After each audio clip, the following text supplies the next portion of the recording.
Un bruit de déchirement humide derrière les côtes, inaudible pour quiconque, était la véritable agonie du rejet, bien plus vive que la piqûre de l'humiliation publique. Tristan, le futur alpha, se tenait devant toute la cour d'hiver. Il a dénoncé Maeve, la jugeant indigne de sa lignée. Elle a eu l'impression qu'elle allait faire une hémorragie là, sur la pierre gelée. Elle a rassemblé ses maigres affaires, s'attendant à une mort solitaire en tant que renégate sans nom. Mais elle fut arrêtée aux portes de la cour. Le roi Alpha, le père de Tristan, se tenait sur son chemin. Son regard était fixé sur elle avec une intensité affamée. La grande salle d'Edgard sentait le sanglier rôti, la laine mouillée et la fumée de bois. C'était le solstice d'hiver, la nuit la plus longue de l'année. La forteresse était bondée de loups rugissants et ivres. Maeve se tenait près de l'âtre, une chope en bois de bière légère, réchauffant ses mains gercées. Elle était l'assistante d'une guérisseuse, une orpheline d'une escarmouche frontalière. Elle portait une robe de lin rêche et usée. Elle n'était personne, jusqu'à ce que l'horloge sonne minuit, et qu'elle ait 20 ans. Ça ne s'est pas passé comme dans les chansons des bardes. Il n'y a pas eu de lumière dorée, ni de cœur angélique. Ça l'a frappé comme un coup physique à l'arrière de la tête. Une odeur a percé la graisse et la sueur de la salle. Une odeur de pain, d'ozone et d'acier froid. Elle a contourné son nez et a fait remonter sa louve directement à la surface. Ses griffes se sont allongées, mordant dans le bois de sa chope. Son cœur battait la chamade contre son sternum, frénétique, exigeant. Compagnon, elle a suivi l'odeur aveuglément, se frayant un chemin à travers la foule de corps en armure. Son souffle s'est coupé lorsque la piste l'a mené directement à l'estrade. Tristan, l'héritier alpha, était assis nonchalamment dans un fauteuil en chêne à haut dossier. Une coupe de vin était en équilibre sur son genou. Il était magnifique, d'une beauté dure et arrogante, typique des rois qui n'ont jamais été mis à l'épreuve. À côté de lui était assise Dame Rosamond, la fille d'un riche seigneur voisin. Sa main reposait de manière intime sur sa cuisse. Maeve s'est arrêtée au pied de l'estrade. Elle ne pouvait plus respirer. Sa louve gémissait, grattant au fond de son esprit, désespéré qu'il la regarde. Quand il l'a finalement fait, son expression ne s'est pas adoucie. Il a inspiré, ses narines se dilatant alors que le lien le percutait de plein fouet. Ses yeux ont brillé d'un éclat ambré de loup pendant une fraction de seconde. Il savait. Et puis, sa lèvre s'est retroussée. Il a regardé ses bottes boueuses, son ourlet effiloché, la suie sur sa joue. Il a regardé Rosamonde, vêtue de velours cramoisi et couverte de bijoux, et il a fait le calcul. Une guérisseuse misérable contre une alliance qui doublerait son armée. Tristan posa sa coupe. Le bruit dans la salle commença à s'éteindre. Les loups, sensibles au changement de phéromones, tournèrent la tête vers l'estrade. Le silence s'est répandu comme un hématome. « Tu avais besoin de quelque chose, jeune fille ?» demanda Tristan, sa voix résonnant sur la pierre silencieuse. Maeve déglutit, la gorge sèche comme de la poussière. « Vous savez. » Il se leva, la dominant depuis les marches. « Je sais que la déesse de la lune a un sens de l'humour tordu. Ou peut-être est-ce juste un test de ma détermination. » Il n'a pas baissé la voix. Il voulait un public. « J'ai besoin d'une Luna qui peut diriger des armées. Une femme de bonne naissance, de force. Pas quelqu'un qui nettoie le sang sur des bandages. » Les genoux de Maeve se dérobèrent. « Tristan, ne prononce pas mon nom. » Il a claqué. L'ordre empreint d'une autorité d'alpha qui a forcé son menton à baisser. « Faisons ça vite. Je ne veux pas que cette puanteur gâche le festin. » Il a élevé la voix en un cri retentissant. « Moi, Tristan d'Ethelgard, héritier alpha, je te rejette, Maeve. Je coupe le lien. Je renie le lien. Tu n'es rien pour moi. » Le son du déchirement était assourdissant. Il a résonné dans son crâne, un claquement violent de tendons et de magie. Un hoquet s'échappa d'elle, un son misérable et laid. Elle tomba à genoux sur les dalles froides. C'était comme s'il avait plongé la main dans sa poitrine, attrapé une poignée de ses poumons et les avait arrachés par sa gorge. Une agonie brûlante irradiait le long de sa colonne vertébrale. Elle a vomi une goulée de bile sur les pierres. Des murmures s'élevèrent dans la salle. « Pitié, dégoût, moquerie. Lève-toi, Maeve, » marmonna une voix bourrue. Le médecin de la cour lui tira l'épaule. « Lève-toi avant de te couvrir davantage de honte. » Elle ne pouvait pas se tenir debout. Le traumatisme physique d'un lien brisé était catastrophique. Sa louve hurlait dans le noir, se recroquevillant pour mourir. À travers le voile flou et larmoyant de sa vision, Elle regarda au-delà du ricanement de Tristan. Derrière lui, assis sur le trône massif sculpté dans du bois de fer noir, se trouvait Aion, le roi Alpha. Il n'avait pas bougé. Il ne portait pas de couronne, seulement une lourde cape sombre attachée par une tête de loup en argent. C'était une montagne d'hommes, balafrés par des décennies de guerre territoriale brutale. Ses cheveux sombres étaient striés de gris. Alors que Tristan ressemblait à un prince de tapisserie, Aion ressemblait à un seigneur de guerre qui avait brûlé la tapisserie pour se réchauffer. Leurs regards se croisèrent. Les siens étaient d'un bleu glacial et pâle. Il ne la regardait pas avec pitié. Il la regardait avec une immobilité intense et terrifiante. Il n'a pas arrêté son fils, et il n'est pas intervenu. Il l'a juste regardée saigner. Elle s'est relevée sur ses mains, tremblant si violemment qu'elle pouvait à peine verrouiller ses coudes. Elle n'a plus regardé Tristan. Elle s'est traînée en arrière, pas après pas chancelant, loin de la chaleur et des rires, pour sortir dans la nuit glaciale. Sa chambre était un placard au-dessus de l'apothicairerie, sentant en permanence l'ail séché et le camphre. Maeve n'a pas pris la peine d'allumer une bougie. Ses mains étaient complètement engourdies alors qu'elle fourrait ses quelques possessions dans un sac en toile. Une couverture de laine, une tunique de rechange et un couteau de chasse aux manches ébréchées. Sa poitrine était une caverne vide et résonnante. Chaque respiration était comme inhaler du verre pilé. Une louve rejetée ne peut pas rester sur le même territoire que son compagnon. La proximité est un poison lent et atroce. La louve finit par remonter à la surface dans un accès de folie sauvage, qui se termine par une exécution. Son seul choix était les terres frontalières. Elle deviendrait une renégate. Elle mourrait probablement de froid ou de faim avant la fin du mois. Mais c'était mieux que de perdre la raison. Elle a serré le sac et l'a jeté sur son épaule, grimaçant à la tension sur ses muscles. La fièvre s'installait déjà, le froid du lien brisé s'infiltrant dans sa moelle. Elle a descendu les escaliers en bois, se déplaçant silencieusement dans l'ombre du quartier inférieur. La neige tombait maintenant à gros flocons, recouvrant la boue de la cour d'un drap d'un blanc immaculé. Les gardes à la porte extérieure seraient blottis près de leurs braseros. Si elle longeait le mur, elle pourrait se faufiler par la porte dérobée sans être vue. Elle était à 10 pas de la porte cerclée de fer quand une silhouette se détacha de la pénombre du mur de l'armurerie. Elle se figea, cherchant une lame qu'elle n'avait pas attachée. L'homme n'est pas entré dans le clair de lune, mais il n'en avait pas besoin. Sa présence l'a frappé comme un poids physique. La pression de l'air a chuté. Le bruit ambiant du vent et des chants d'ivrogne lointains semblait s'éteindre. C'était une aura de domination suffocante, ancienne et lourde. « Tu t'enfuis, petite louve. » La voix était un grondement grave et rauque qui vibrait à travers la semelle de ses bottes. « Aion !» Elle baissa le menton en soumission immédiate, tremblant violemment. « Mon roi » croassa-t-elle, sa voix semblant brisée. « Je quitte le territoire, comme le veut la loi. » Il s'avança, ses bottes craquant bruyamment dans la neige fraîche. De près, le roi Alpha était intimidant d'une manière qui faisait hurler chaque instinct de se prosterner. Il mesurait une tête de plus qu'elle, large d'épaules et mortelle.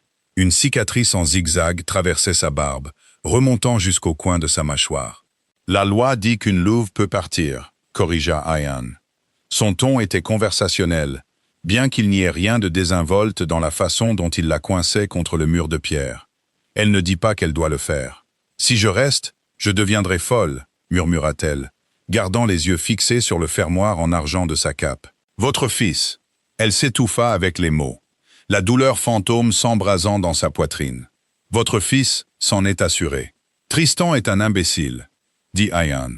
La manière abrupte et sans émotion dont il insultait son propre héritier fit relever la tête de Maeve sous le choc. Il pense avec son orgueil, pas avec son loup. Il échange un lien prédestiné contre quelques centaines de fantassins d'un gros seigneur. Aion laissa échapper un grognement dédaigneux. Il découvrira bien assez tôt qu'un lien brisé laisse une pourriture dans le sang. « Ça ne m'aide pas, dit-elle, une étincelle de colère cynique perçant enfin son chagrin. Elle ajusta la sangle de son sac. « C'est moi qui paie pour son choix.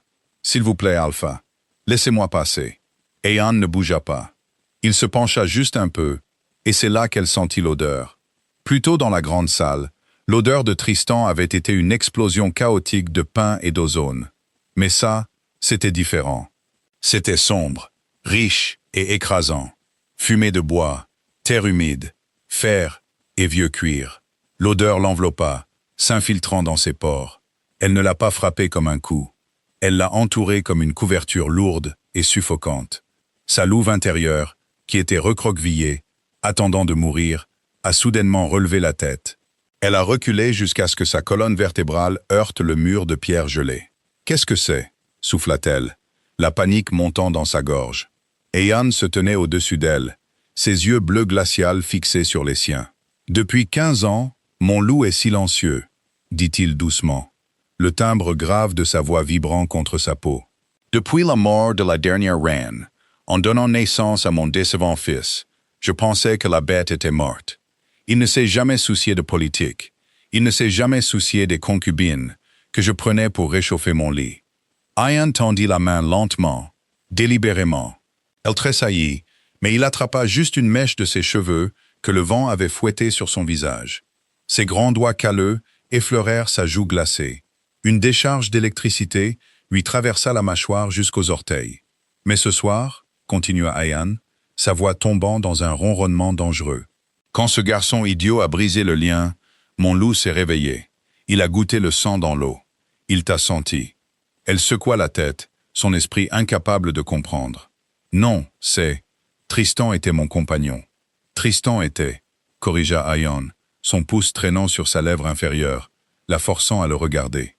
« La déesse ne laisse pas un loup fort mourir pour les erreurs d'un faible, Mav. Le lien s'est rompu, et il a trouvé l'encre la plus proche. Une encre assez forte pour te retenir. Il se plaqua contre elle. La chaleur qui émanait de lui était immense. Ses tremblements s'arrêtèrent instantanément.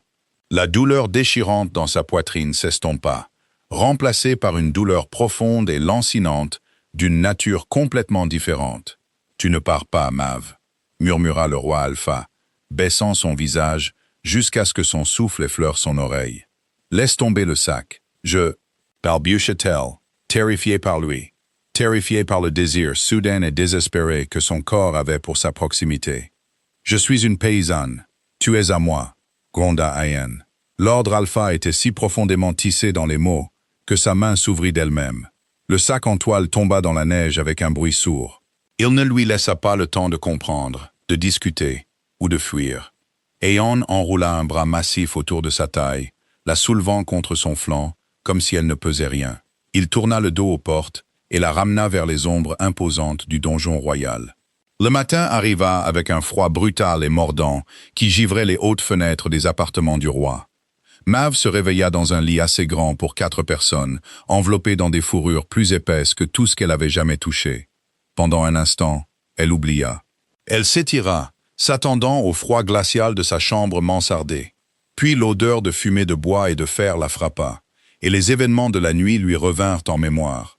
Elle s'assit. Elle était seule dans le lit. Elle portait une des chemises en lin d'Aeon, qui la noyait complètement.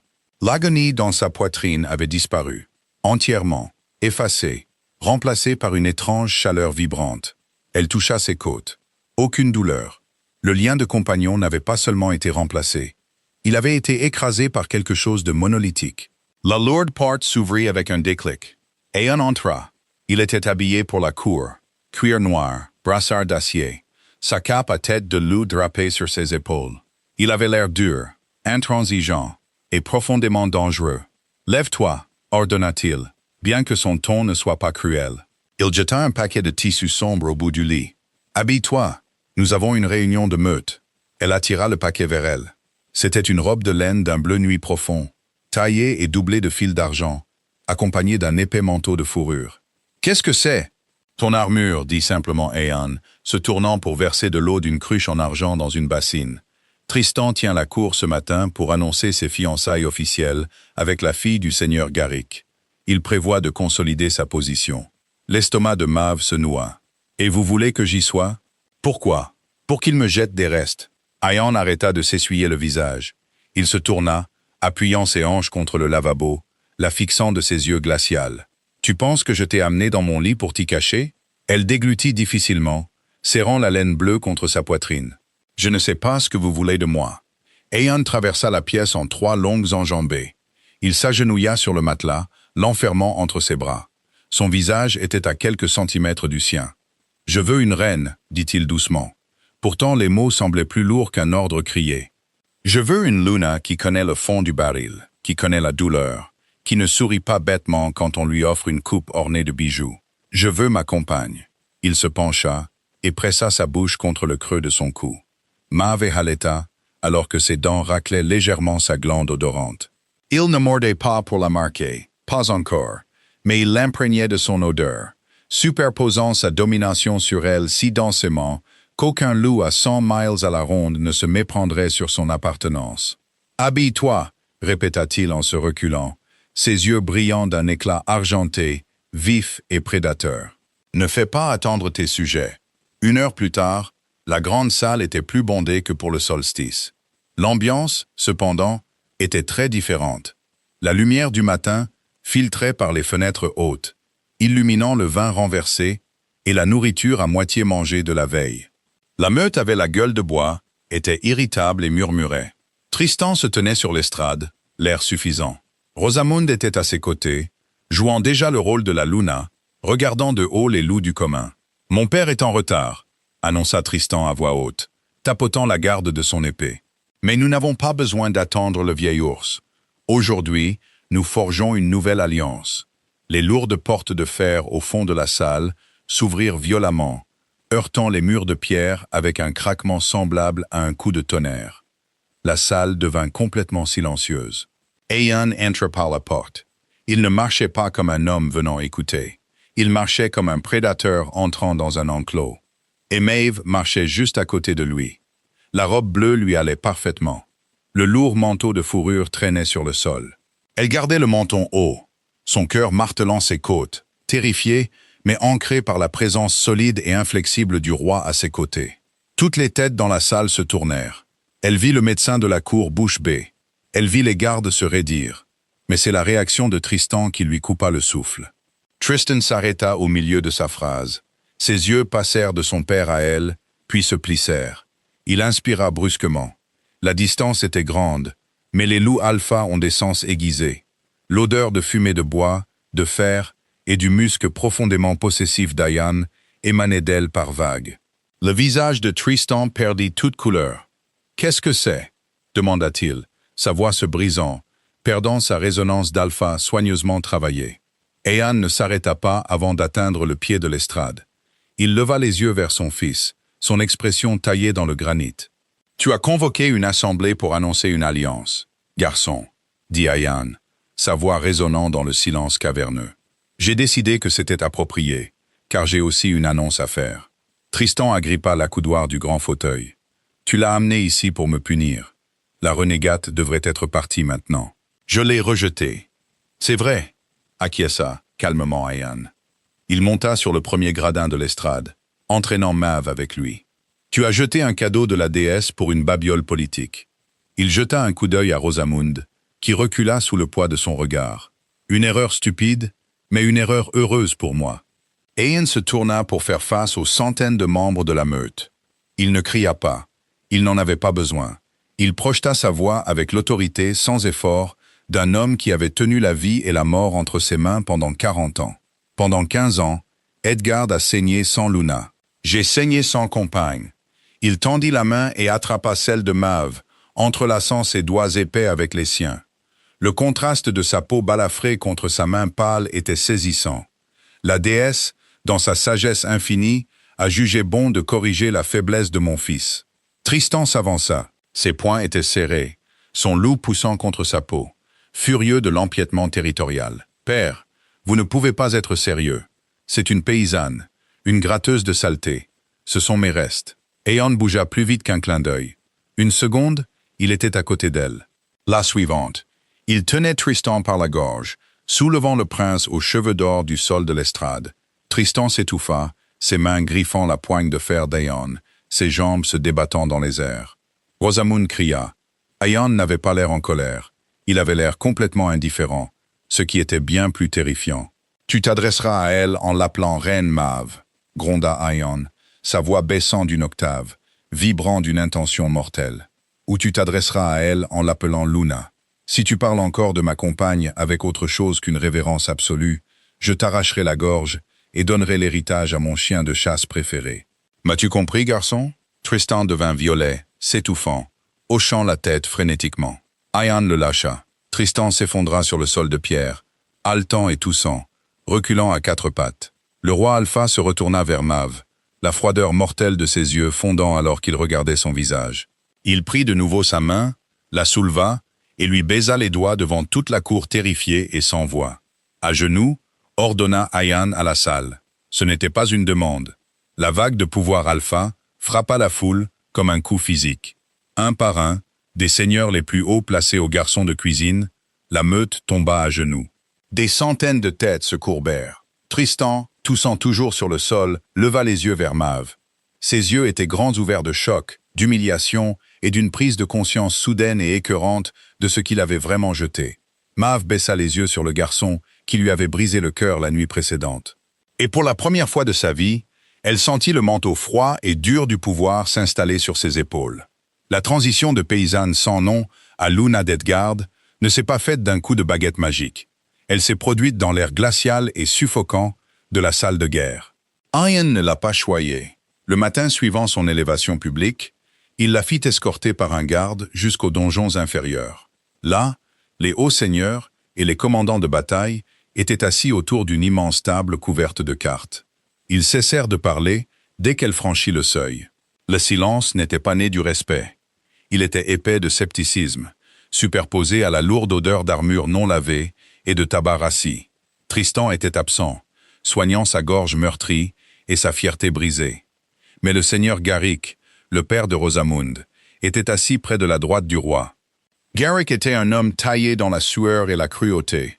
Ses doigts scintillaient de bagues achetées en surtaxant ses villages frontaliers. Einan était assis en bout de table. Il ne se leva pas quand Mav entra. Il tira simplement la lourde chaise en bois de fer à sa gauche. « Assieds-toi » ordonna-t-il. Elle s'assit. Le cuir était froid. Elle garda ses mains jointes sur ses genoux pour cacher leur tremblement. « Nous discutons des réserves d'hiver » dit Ayan, son regard glacial balayant les seigneurs rassemblés. Garrick prétend que ces livraisons de céréales de l'Est seront retardées jusqu'au printemps. Il suggère de réduire de moitié les rations des quartiers inférieurs pour compenser. Garrick offrit un sourire mince et condescendant. « C'est une question de survie, mon roi. L'armée permanente doit être nourrie. Les loups combattants brûlent plus de calories, ils ont besoin de plus de viande. Les paysans des quartiers inférieurs ne patrouillent pas les frontières. Ils peuvent survivre avec moins. Ils mourront de faim, dit Mav. Les mots lui échappèrent avant qu'elle ne puisse les retenir. La salle redevint complètement silencieuse. Le sourire de Garrick disparut, remplacé par un ricanement. « Pardonnez-moi, Luna. » Garrick traîna le titre, comme s'il s'essuyait les pieds dessus. Mais la logistique pour maintenir une meute en vie pendant un blizzard est peut-être plus complexe que de rouler des bandages. Mav baissa les yeux sur les parchemins éparpillés près de son coude. C'étaient des listes d'inventaire. Elle reconnut l'horrible écriture exiguë du quartier-maître. Elle attira le registre vers elle. Son cœur était un oiseau frénétique contre ses côtes, mais le souvenir de la chambre mansardée glaciale raffermit ses mains. « Vous allouez 3 livres de venaison salée par semaine pour un fantassin, » dit-elle, traçant l'encre avec un doigt balafré. « Mais vous n'allouez qu'une livre d'avoine pour une famille de 4 personnes dans le quartier inférieur. » Elle prit un morceau de charbon au centre de la table et commença à esquisser un tableau grossier au dos d'un parchemin vierge. Quartier, population, allocation hebdomadaire actuelle, ration proposée, risque de mortalité. Donjon supérieur, 800, 3 livres de viande, 2 de céréales, 3 livres de viande, 2 de céréales. Quartier inférieur, 2400, 1 livre de céréales, 1 demi-livre de légumes racines. 1 demi-livre de céréales, 1/4 de livre de légumes racines. Critique. Elle fit glisser le parchemin vers le centre de la table. Vous ne comprenez pas le quartier inférieur, Seigneur Garrick. Les femmes qui transportent du bois de chauffage brûlent autant de calories que vos hommes qui marchent sur les remparts. Si vous prenez leurs céréales, elles s'affaibliront. Quand elles s'affaiblissent, la fièvre d'hiver se propage. Elle commencera dans les bas-fonds, mais elle n'y restera pas. Elle montera jusqu'aux casernes. Vous perdrez un tiers de vos forces combattantes à cause de la maladie avant que le premier perce-neige ne fleurisse. Elle leva les yeux, rencontrant le regard furieux de Garrick. Vous voulez nourrir votre armée? Coupez les livraisons de vin aux tables d'honneur. Échangez les fourrures de luxe contre du poisson séché des clans de la rivière. Si vous affamez les fondations de ce donjon, les murs s'effondreront. Garrick frappa du poing sur la table. Je ne recevrai pas de leçons de logistique d'une silence. La voix d'Ayan n'augmenta pas en volume, mais l'ordre alpha brut qu'elle contenait fit chuter la température de la pièce de 10 degrés. Chaque seigneur à la table se raidit, détournant les yeux.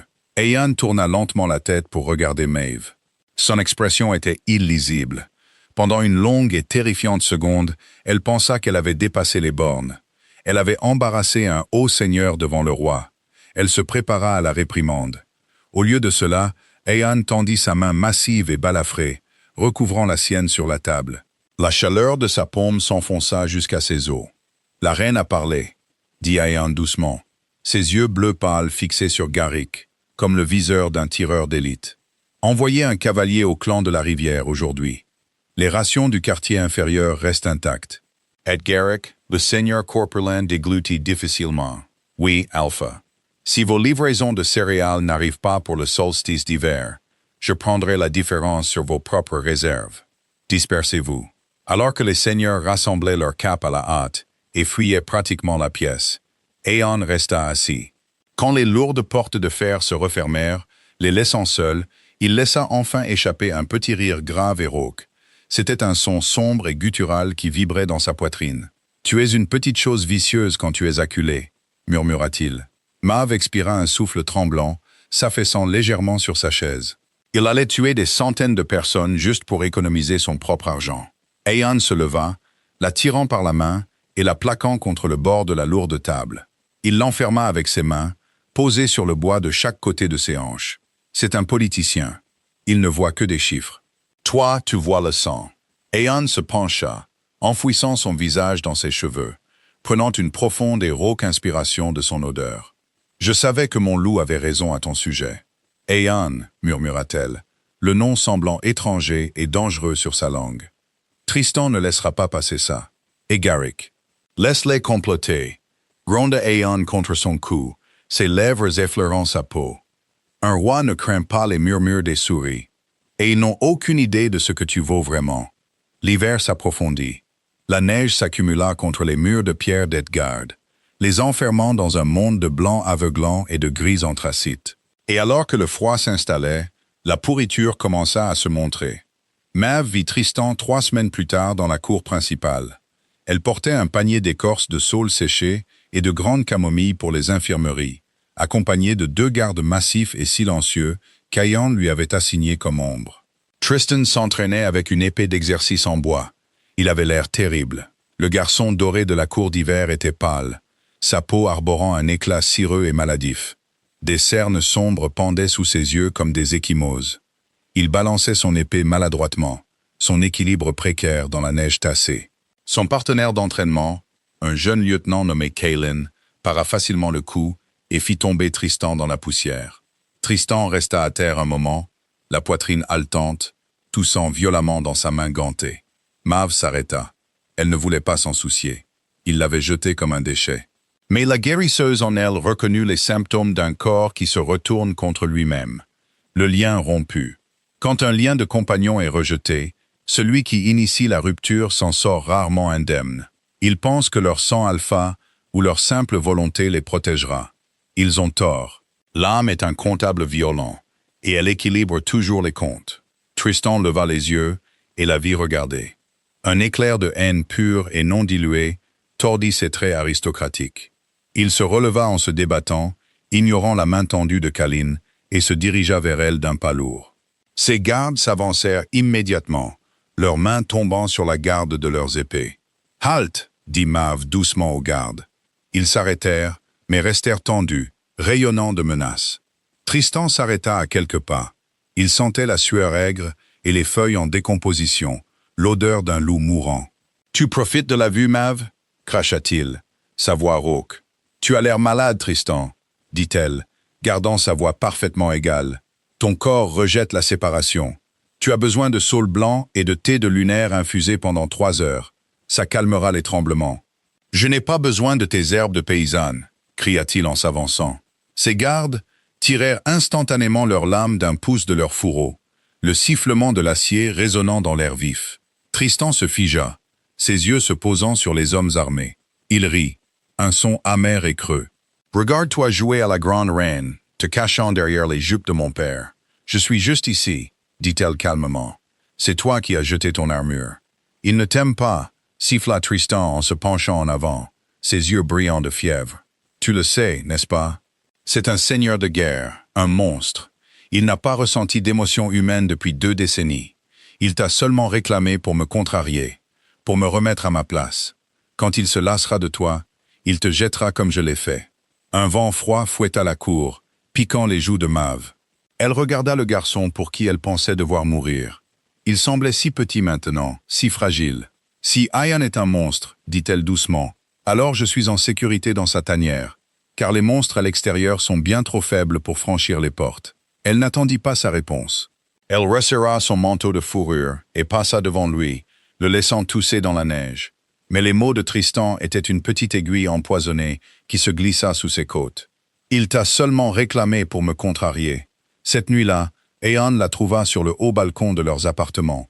Elle était émitouflée dans des fourrures, regardant les sommets déchiquetés des montagnes, observant la lune se lever. Elle était presque pleine. Arriva derrière elle. Il ne dit pas un mot. Il enroula simplement ses bras autour d'elle, la tirant contre sa large poitrine, emprisonnant la chaleur entre eux. Il enfouit son visage dans son cou, inhalant profondément. « Tu trembles », grommela-t-il, « et ton esprit s'emballe. Je peux le sentir. Tristan m'a confronté aujourd'hui, » dit-elle doucement. Elle sentit les muscles d'Ayan se transformer en pierre. Un grognement sourd vibra dans sa gorge. « Je lui ferai arracher la langue. »« Non, » dit-elle rapidement, posant ses mains sur ses épais avant-bras. « Il est déjà en train de mourir, Ayan. Le lien rompu l'empoisonne. Il peut à peine tenir une épée. Bien, qu'il pourrisse. » La voix d'Ayan était dépourvue de pitié. Un alpha faible fait tuer sa meute. Mieux vaut qu'il meure lentement maintenant, plutôt qu'il nous mène à un massacre plus tard. Il a dit que tu m'avais seulement réclamé pour le punir. Elle murmura les mots, qui avaient un goût de cendre. Ayan devint complètement immobile, puis il la retourna. Il ne le fit pas doucement. Il lui agrippa les épaules, la forçant à lever les yeux vers son visage. La lumière argentée de la lune illuminait les lignes dures de sa cicatrice, l'épuisement profond autour de ses yeux. « Écoute-moi, » dit Ayan, sa voix un raclement bas et rauque. « J'ai combattu dans 12 guerres. J'ai enterré une compagne, 3 frères et d'innombrables amis. Je ne joue pas avec ma vie, et je ne joue pas avec mon loup. Quand je t'ai regardé dans cette salle, saignant sur les pierres, il s'arrêta, fermant les yeux une fraction de seconde. Quand il les rouvrit, le bleu glacial avait disparu, remplacé par l'argent pur et brillant de son loup. « Je n'ai pas vu le rejet de mon fils, » souffla-t-il, pressant son front contre le sien. « J'ai vu la seule chose dans ce désert gelé qui valait la peine d'être gardée au chaud. Tu es mon encre, Maeve. La mienne. » L'aiguille du doute se dissolut, emportée par la vérité pure et écrasante qui émanait de son lien. Elle leva ses petites mains, encadrant son visage rude et barbu. « Demain, c'est la pleine lune, » murmura-t-elle. « Je sais, » répondit-il, ses yeux tombant sur sa bouche. « Marque-moi, » exigea-t-elle. Ayan laissa échapper un souffle rauque, sa main glissant pour agripper ses hanches. « Si je te marque, Maeve, il n'y a pas de retour en arrière. Tu porteras mon odeur jusque dans la tombe. Tu seras lié à un vieil assassin balafré jusqu'à ce que la déesse nous emporte. »« Bien, » dit-elle, attirant sa bouche vers la sienne. « Je préfère les assassins aux lâches. La pleine lune à Ethgard n'est pas une chose douce. C'est un temps de folie sauvage, de loups se débarrassant de leur peau humaine et déchirant les forêts de pins dans une frénésie de sang et de neige. Mais le roi et sa Luna ne courent pas avec la meute. Les appartements royaux étaient scellés. Un feu massif rugissait dans l'âtre, projetant des ombres orangées vacillantes sur les murs de pierre. L'air était épais, suffocant de phéromones. La peau de Maeve était rouge, fiévreuse. La louve en elle griffait la cage de ses côtes, désespérée, hurlant pour l'achèvement du lien. Ayan se tenait de l'autre côté de la pièce, torse nu. La lumière du feu dansait sur un torse cartographié par une vie de violence brutale. Des lignes déchiquetées de tissu blanc sillonnaient sa poitrine et son abdomen. Souvenirs de griffes de renégats, de lames d'argent et de vieilles trahisons. Il était magnifique, terrifiant et entièrement à elle. Il la regardait avec des yeux d'argent, sa poitrine se soulevant, luttant contre l'instinct de se précipiter et de prendre. Il lui laissait l'espace de venir à lui. Elle laissa sa robe de soie glisser de ses épaules. Elle s'amoncela sur le sol à ses pieds. Aeon gémit, un son plus bestial qu'humain, et traversa la pièce en un éclair. Il ne la jeta pas sur le lit. Il l'attrapa par la taille, la soulevant complètement du sol. Elle enroula ses jambes autour de ses hanches, ses mains s'emmêlant dans ses cheveux sombres striés de fer. Il écrasa sa bouche contre la sienne. Il n'y avait rien de doux là-dedans. C'était une collision de dents et de chaleur désespérée, une revendication qui avait le goût du sang et de la fumée. Elle déchira son dos, ses ongles s'allongeant en griffes, laissant de légères égratignures le long de sa colonne vertébrale. Il ne tressaillit pas. Il l'encouragea, ses mains agrippant ses cuisses assez fort pour la meurtrir. Il la porta jusqu'au lit massif couvert de fourrure, et la laissa tomber au centre, la suivant instantanément. Le poids de lui était une couverture sous laquelle elle voulait se noyer. Mav gronda-t-il contre sa mâchoire, sa respiration rauque.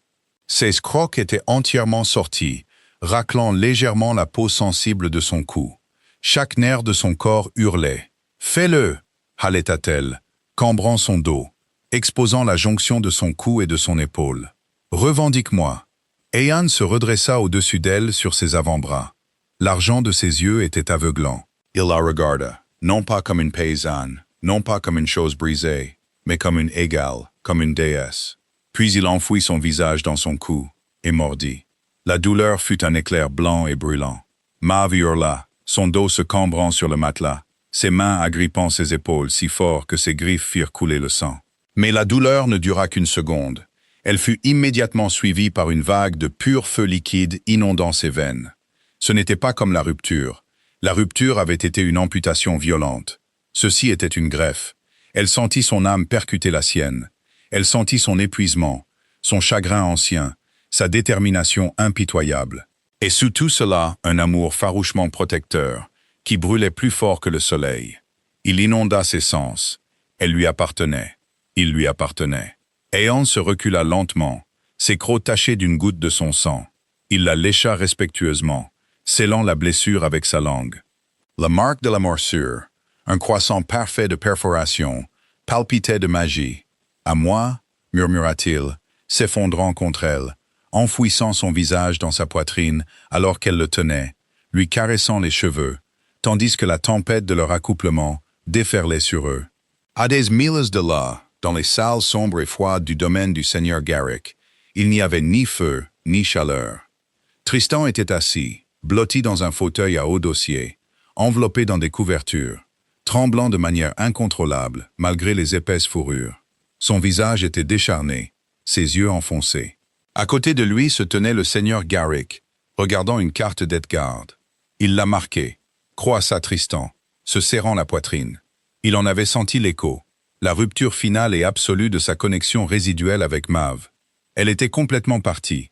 Il a vraiment marqué cette fille des rues.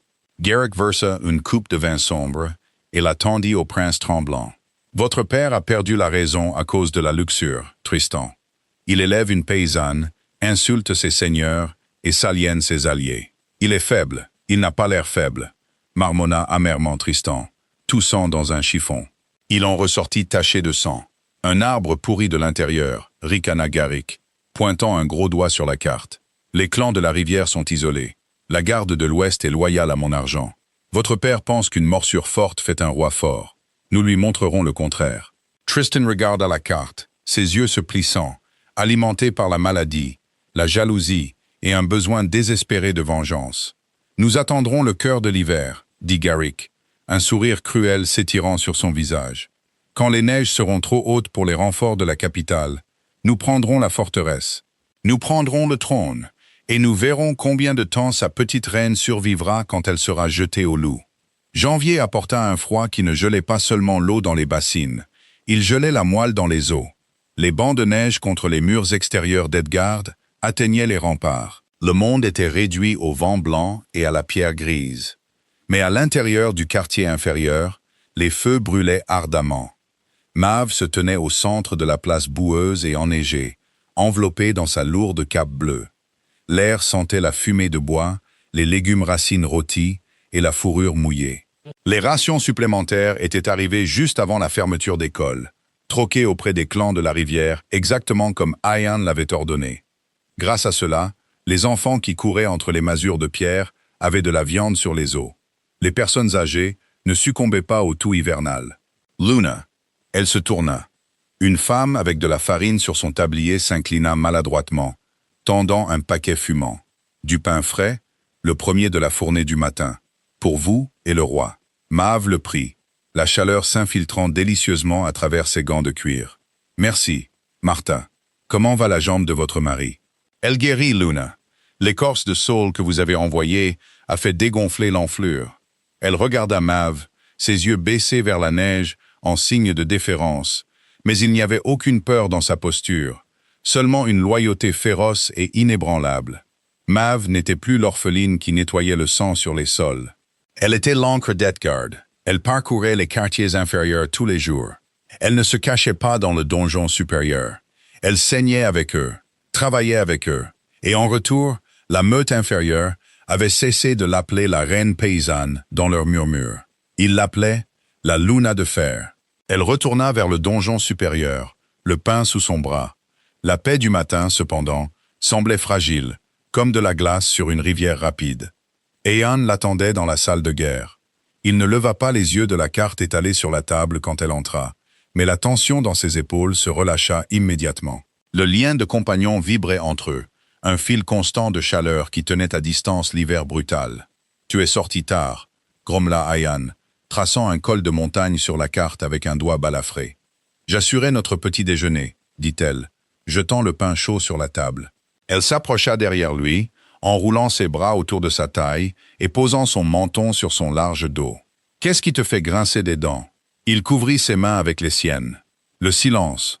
Le silence des alliés est une bonne chose, » corrigea Aeon, tournant légèrement la tête. « Le silence des ennemis est une corde d'arc tendue.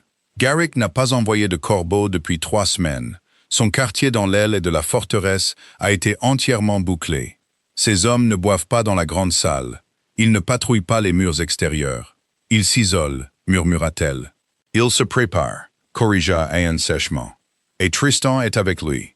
La mention du nom de son fils fit chuter la température dans la pièce.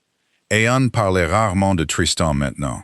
Quand il le faisait, c'était avec la froideur détachée d'un commandant discutant d'une erreur tactique. Kaelin a rapporté que Tristan s'est effondré dans la cour hier, continua Aeon. Il ne pouvait pas se tenir debout seul. Le lien rompu lui ronge les organes. Il lui reste des jours, peut-être une semaine, avant que son cœur ne lâche. Maeve ferma les yeux. La cynique en elle voulait dire « bien fait ».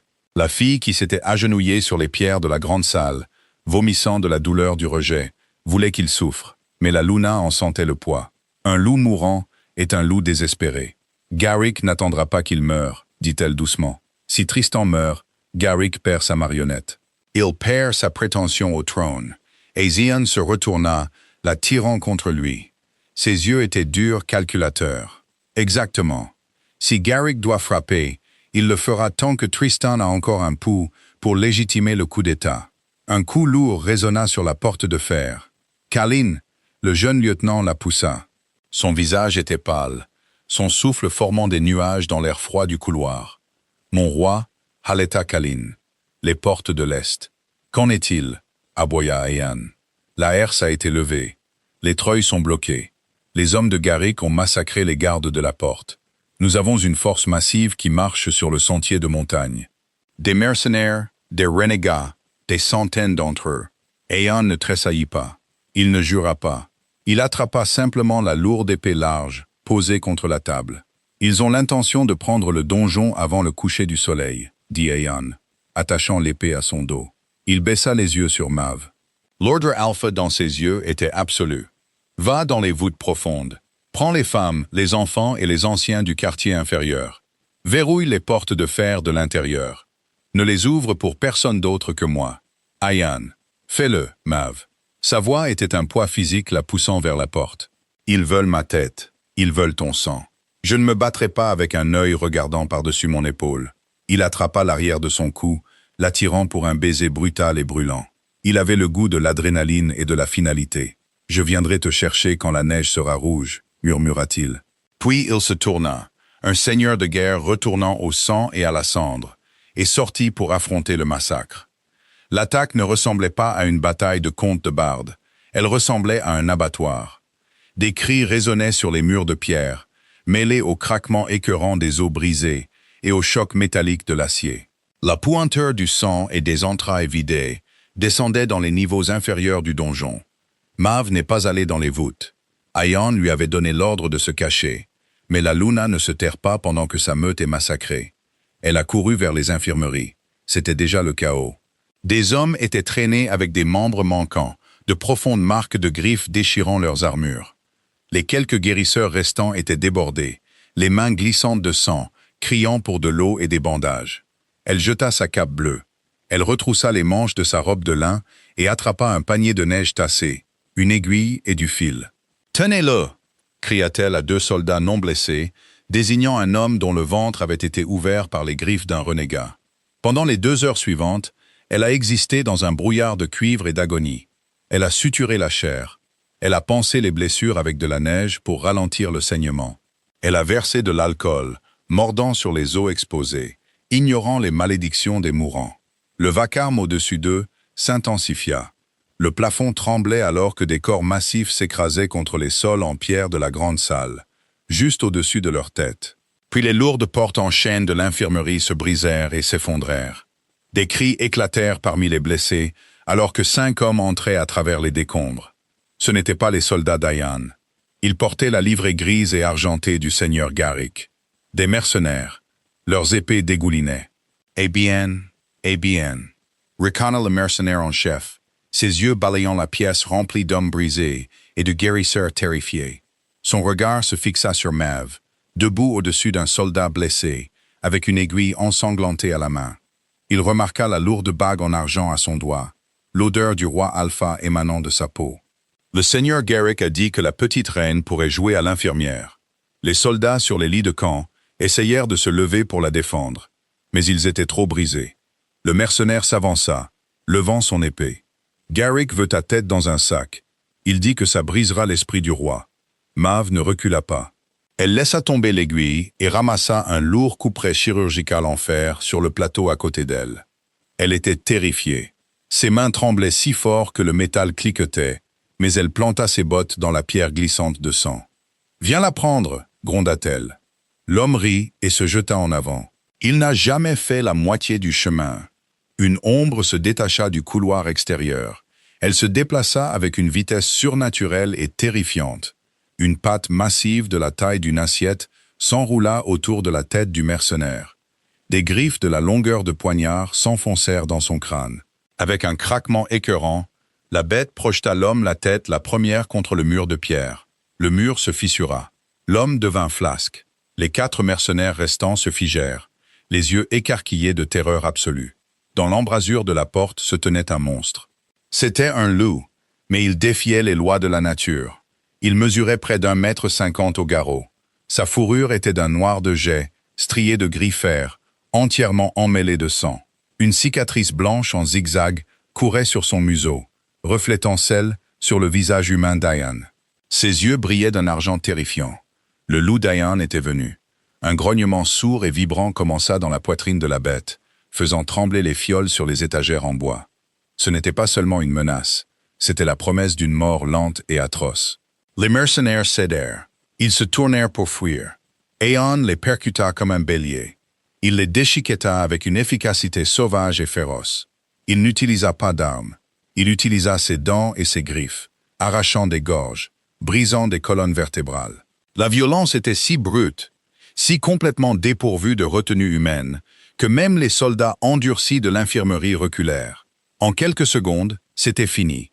5 corps gisaient en morceaux sur le sol.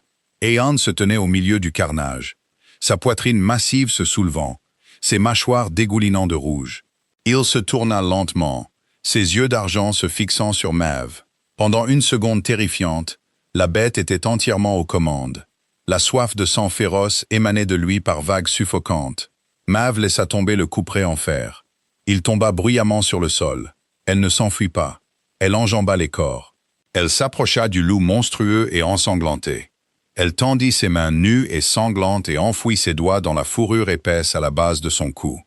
Le lien s'embrasa brillamment dans sa poitrine, un fil de terre dans l'obscurité. « Je suis là, murmura-t-elle, posant son front contre son museau massif et ensanglanté. « Je suis juste là. » L'argent dans ses yeux vacilla.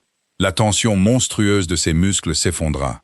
Le grand loup laissa échapper une longue expiration tremblante, un son d'épuisement profond, et appuya sa lourde tête contre sa poitrine, se frottant le cou. Il vérifiait son odeur, s'assurant qu'elle était indemne. Avant qu'il ne puisse se retransformer, un applaudissement lent et angoissant résonna depuis l'embrasure de la porte en ruine. Ils se tournèrent tous les deux. Tristan se tenait là. C'était un cadavre ambulant. Sa peau était grise, tendue sur ses pommettes. Ses yeux étaient injectés de sang, profondément enfoncés dans son crâne. Il s'appuyait lourdement sur une longue épée juste pour rester debout. Il portait son armure princière, mais elle flottait sur sa silhouette amaigrie. « Magnifique !» croassa Tristan, crachant une giclée de sang noir sur la pierre. La bête et sa Aeon se plaça devant Maeve, plantant fermement ses pattes massives sur le sol. Un grognement sourd et menaçant gronda dans sa gorge. « Rappelle-le, Maeve, » siffla Tristan, ses yeux brûlants d'une folie fiévreuse. « Ou je lui mettrai un carreau d'argent dans l'œil. Les archers de Garrick sont juste derrière moi. » Il mentait. Maeve pouvait le sentir. Il n'y avait pas d'archers. Garrick l'avait abandonné, l'envoyant ici comme une diversion, pendant qu'il essayait de fuir ou de sécuriser le donjon supérieur. « Garrick est parti, Tristan, » dit-elle, s'avançant légèrement de derrière la masse imposante d'Aeon. « Tu es en train de mourir. Laisse tomber l'épée. »« Je suis l'héritier Alpha, » hurla Tristan, le volume soudain déchirant sa gorge en ruine. « Ce donjon est à moi. Tu es à moi. Tu étais censé être à moi. » L'illusion était totale. Le lien rompu avait finalement pourri son esprit. Tristan leva l'épée avec des bras tremblants. Il poussa un cri de guerre pathétique et brisé et se jeta sur eux. Aeon n'attaqua même pas. Il donna simplement un coup de sa patte massive. Le coup frappa l'épée de Tristan, brisant l'acier fragile et projetant le prince en arrière. Tristan heurta durement le sol de pierre. Il ne se releva pas. Il resta sur le dos, fixant le plafond voûté. Sa poitrine se souleva. Un terrible bruit de râle humide sortit de ses poumons. Maeve s'approcha de lui, faisant signe à Aeon de rester en arrière. Les yeux de Tristan roulèrent vers elle. La haine avait disparu, remplacée par une terreur creuse et béante. L'arrogance alpha s'était vidée, ne laissant qu'un garçon effrayé et mourant. « Il fait froid », murmura Tristan, sa main tressaillant sur la pierre. « Maeve, il fait si froid. » Il tendait la main vers elle, cherchant le lien qu'il avait violemment rompu, essayant de trouver de la chaleur dans la chose même qu'il avait jetée. Maeve baissa les yeux sur lui. Elle ne ressentit aucun triomphe. Elle ne ressentit aucune joie de sa souffrance. Elle ressentit juste une pitié profonde et lourde. Le comptable violent de l'âme était venu encaisser. Elle ne prit pas sa main. Elle regarda simplement la lumière s'éteindre dans ses yeux. Tristan prit une dernière inspiration tremblante et devint immobile. Le siège fut levé à l'aube. Avec la mort de Tristan, la prétention de Garrick au trône s'évapora. Les mercenaires, réalisant qu'ils se battaient pour un fantôme et faisaient face à la fureur déchaînée du roi Alpha, jetèrent leurs armes et se rendirent. Garrick n'atteignit pas le col de l'Est. Les loyalistes d'Aeon l'attrapèrent, alors qu'il tentait de se faufiler par la porte dérobée avec une sacoche pleine d'or. À midi, les combats avaient cessé. La forteresse d'Edgard était gravement endommagée. Une fumée noire s'élevait de l'aile est. La neige dans les cours était tachée d'un cramoisi profond et horrifiant. Les corps étaient empilés sur des bûchers, mais la forteresse tenait bon. Maeve se tenait sur le haut balcon surplombant la cour principale. Elle était lavée, ses cheveux tressés, portant une robe fraîche de lourde laine noire.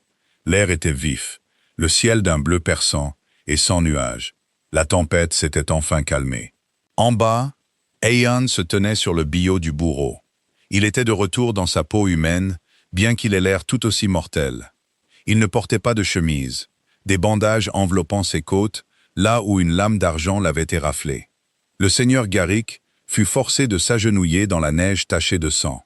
Il pleurait, implorant la pitié, offrant toutes ses terres, son or et ses filles.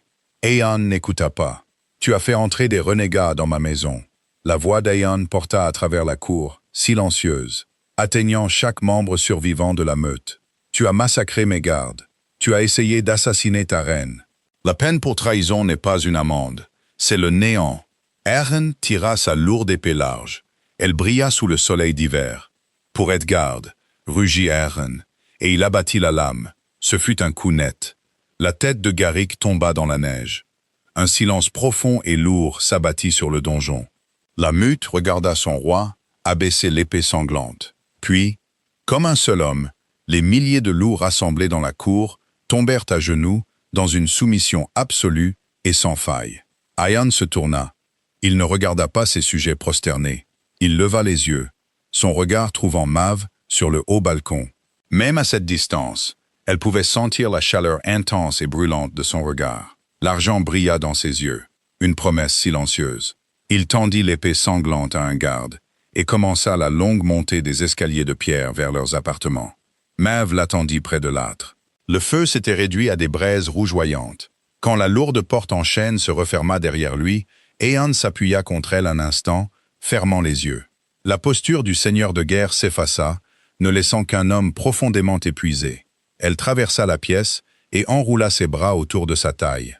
Il laissa échapper un long soupir, enfouissant son visage dans le creux de son cou, inhalant l'odeur de sa peau, s'ancrant dans la réalité qu'ils respiraient encore tous les deux. « C'est fini », murmura-t-elle, caressant les cheveux à la nuque de son cou. « La neige est rouge », murmura Aeon contre sa clavicule. « Comme je l'avais promis. Et la pourriture a disparu », dit-elle, se reculant légèrement pour le regarder en face. Elle traça la ligne de sa cicatrice avec son pouce. « Tristan est mort. Garrick est mort.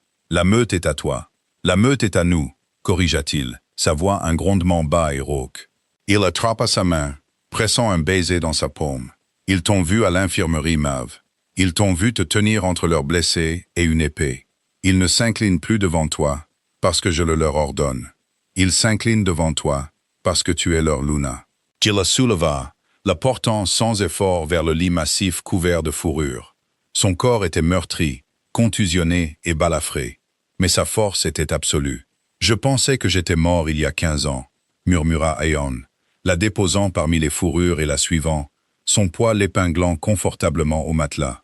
Il la regarda avec une révérence qui lui fit mal à la poitrine. « J'étais un fantôme hantant un trône. Tu m'as ramené au pays des vivants, louve. » Elle tendit la main, attirant sa bouche vers la sienne. « Je ne vais nulle part, mon roi. » L'hiver faisait rage à l'extérieur des murs de pierre, mais à l'intérieur, le feu brûlait vivement. Ils étaient meurtris, ils étaient balafrés, ils avaient traversé le sang et la cendre pour se trouver. Mais alors que sa bouche réclamait la sienne, effaçant le froid et le passé, elle sut une chose avec certitude. Le lien était parfait, et Edgard n'aurait plus jamais froid. Si vous avez ressenti le frisson de la cour d'hiver et la chaleur de la revendication du roi Alpha, ne laissez pas l'histoire se terminer ici. Le lien d'un véritable compagnon est indéniable, tout comme notre communauté. Mettez un pouce bleu si vous pensez que Maeve a obtenu la justice et le roi qu'elle méritait. Partagez cette vidéo avec vos amis amateurs de romance et de fantasy qui recherchent une histoire avec du mordant. Et n'oubliez pas de vous abonner et d'activer la cloche pour ne jamais manquer un autre conte de loup-garou épique et palpitant. Quel a été votre moment préféré? Dites-le nous dans les commentaires ci-dessous.